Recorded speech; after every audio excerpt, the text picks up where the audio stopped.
Hello, welcome back. Atlantic 75, batch number 3 arrived. I did a little stream, first impression stream, where I talked about those editions, those 3 editions, without comparing those to the originals I have here.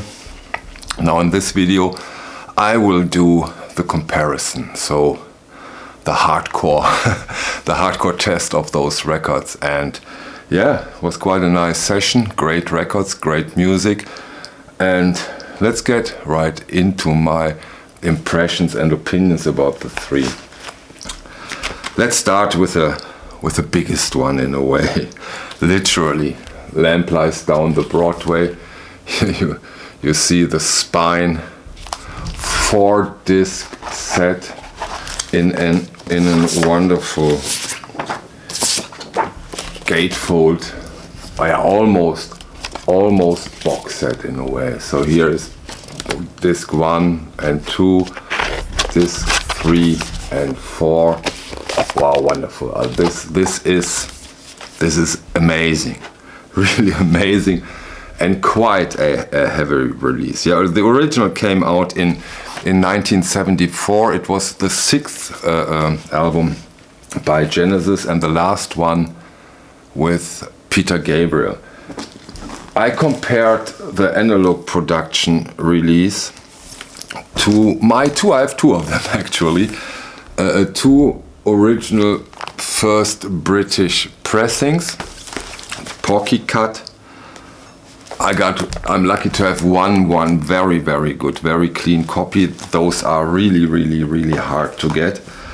And yeah, Chris Bellman, who mastered the release for analog production at Bernie Grundman's studio, did an amazing job. So this is from the 9 titles I have compared so far. I've compared 7 of them, not 9, sorry.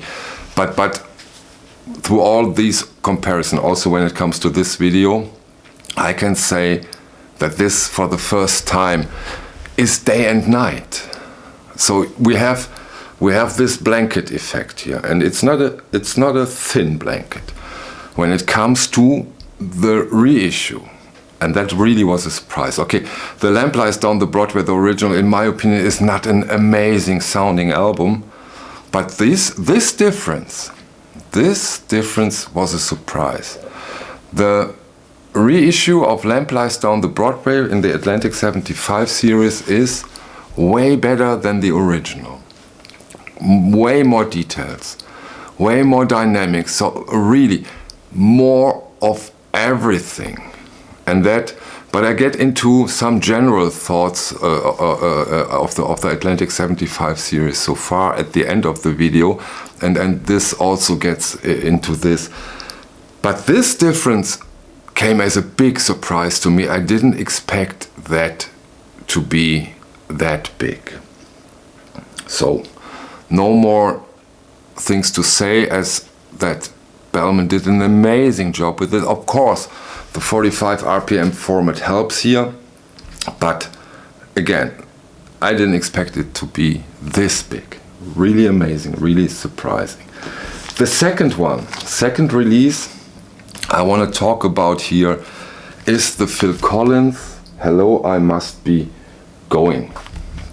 We have here not the analog master we are used to. It's a 1/4-inch Dolby tape they cut this record with, and again, of course, it comes in a gatefold, shiny gatefold Stoughton jacket.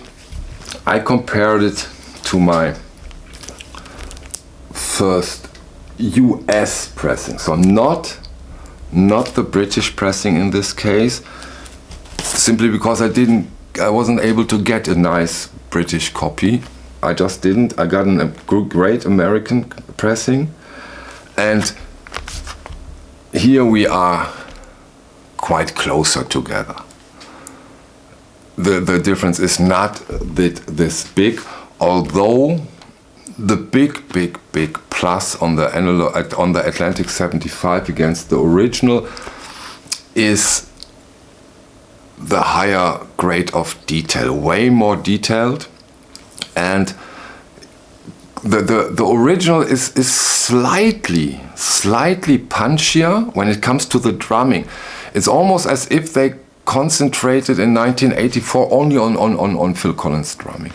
His drumming here is, of course, again, very prominent and out there. It's in a way the center of this album, but not that much. So it's way more coherent with more detail and a better instrument separation overall. The original is a little bit more punchier. The analog production, 45 RPM, is more detailed with a better sound stage and overall more coherent in a way. Difficult for me to explain in English, but I really do like it. Again, a wonderful job from Chris Bellman again at Bernie Grundman's studio, and yeah, it's a home run like we had with the Face Value. So this Hello I Must Be Going plays in the same league with like the Face Value, and yeah, 99% of the people I have talked to have been quite satisfied with the Face Value, and those of you who got both editions will be with this one for sure. Again, amazing. But now for the third one, in a way the toughest one, The Bad Company, self-titled. Again, Stoughton gatefold, perfect, thick, nice jacket, and I compared it again against an American first pressing, as it was almost impossible for me to get a clean British copy, no chance. So I decided I could have gotten a beaten up British or a nice and clean American, and so I decided for the US copy. So always condition is the key. And damn, that was a tough job for Ryan K. Smith, I can imagine, because the original, wow, a killer sounding record. And I started with it today and I said, oh, was it that good? Was it that good? And then I put it on, and yes, it's the Atlantic 75 doesn't pull it out of the water, because this is an amazing sounding record, but the Atlantic 75 is an amazing sounding record too. So The Bad Company, when it comes to this batch, is, in my opinion, the most amazing sounding record of those three. It's killer. This is an outstanding sounding record. Wow. What a surprise. I wasn't that familiar with this album, and I heard so much good things about it. So of course the expectation grew and now I understand. Wow, amazing. The punch, the drumming, the voice, it's so clear, the separation, the sound stage. Wow. And of course, great songs. Wow. So The Bad Company is a killer release. Of course, The Lamp Lies Down the Broadway is my favorite album of those three, and a very important album in my opinion. But The Bad Company is the best sounding album of this release. Wow, it was by far the best sounding original of those three, and the Atlantic 75 Bad Company is by far the best sounding record of those three, in my opinion. Of course, it's all, don't forget that, please. It's always my opinion on my equipment, and damn it, I hope they keep those Bad Companies coming, and that they kept up the standard. If so, we are really up for some amazing records and some amazing releases. And yeah, overall, now that we have 9 releases already 9 releases. The next 3 releases, the Alice Cooper,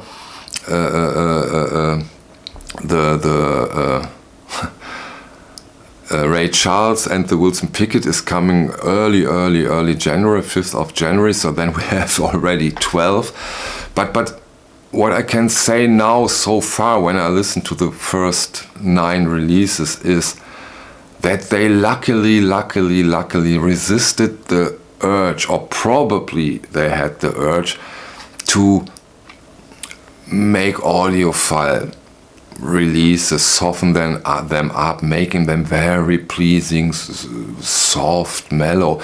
They didn't.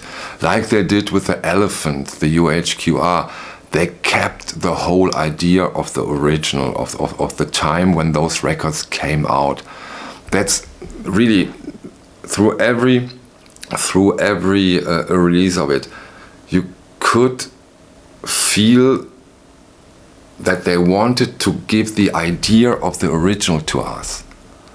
They improved it where improvement was possible and sometimes needed. They of course took advantage of the 45 RPM advantages, but they kept the sound idea of those albums, and this is great. We don't have blown up basses. They don't go into and say, just put more bass, here's some reverb, and then the people will impress. No, they didn't do that. They stick to the original idea and presented that to us in a better format. We don't have to discuss the packaging. The packaging is amazing, it's outstanding, but also the sound idea, that we get those releases with the original idea. That's one of the most important things to me, and that's why I'm really happy so far with those Atlantic 75 releases. And yeah, I hope they stick to it, but I'd be surprised if they change this, and so we all can hope for more and more to come. Okay, that's it for today. I thank you so much for a wonderful year. Tomorrow here in Germany and all over the world is Christmas, so this is last video before Christmas finally arrives. Thank you very much for your time. See you on the next one. Bye.